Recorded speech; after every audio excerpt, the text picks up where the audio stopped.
Generation Alpha is the first generation in human history that never experienced a world without algorithms. They were born into a reality where screens don't feel like tools. They feel like part of existence. For them, technology isn't something you learn, it's something you breathe.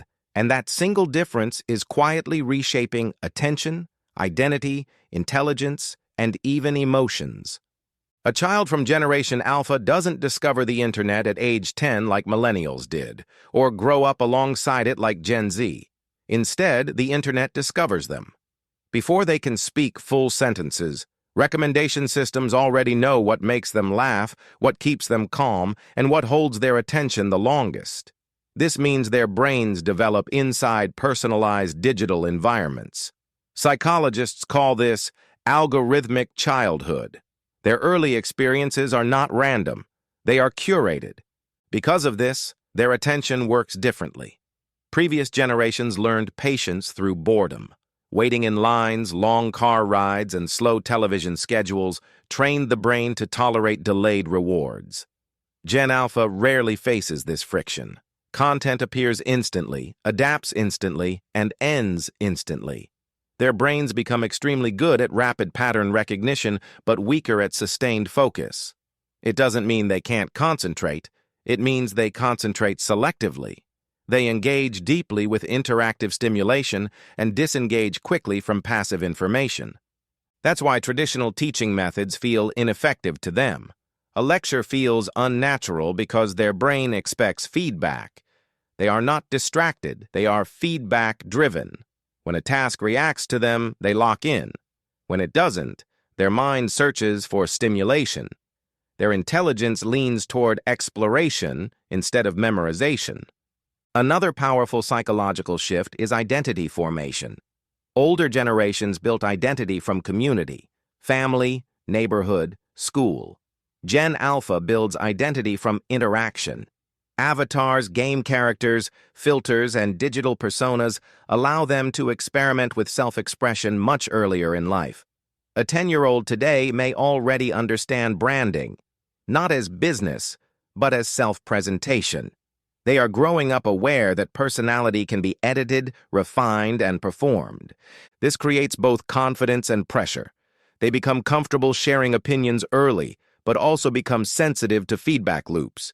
Approval metrics, likes, views, reactions, subtly train emotional responses. Instead of asking, "Who am I?" they often ask, "How am I received?" Their self-esteem forms in public rather than in private, which changes how they handle criticism.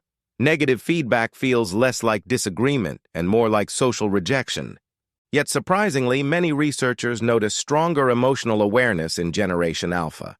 They are exposed to conversations about mental health, empathy, and diversity earlier than any generation before them.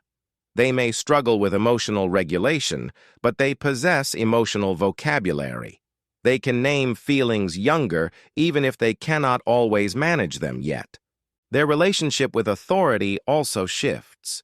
Previous generations trusted information based on source, teachers, books, experts. Gen Alpha trusts information based on interaction.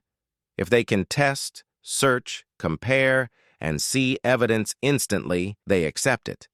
Authority is earned through transparency rather than status. They don't automatically respect expertise, they verify it. Play itself has changed psychologically.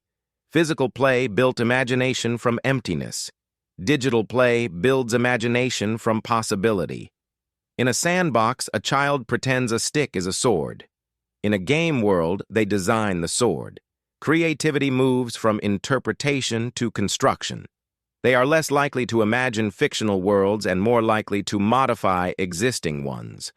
Perhaps the biggest psychological difference is their perception of reality boundaries. For earlier generations, online and offline were separate lives. For Generation Alpha, there is only one life with multiple layers. A friendship in a game and a friendship at school feel emotionally equal. Their social brain doesn't distinguish location, only connection. So Generation Alpha isn't less focused, less social, or less capable. They are optimized for a different environment, one that rewards adaptability, interaction, and rapid learning. The challenge for parents and educators isn't forcing them into old cognitive systems, but translating knowledge into formats their brains evolved around. Because this generation won't just live in the future. They are already psychologically living in it.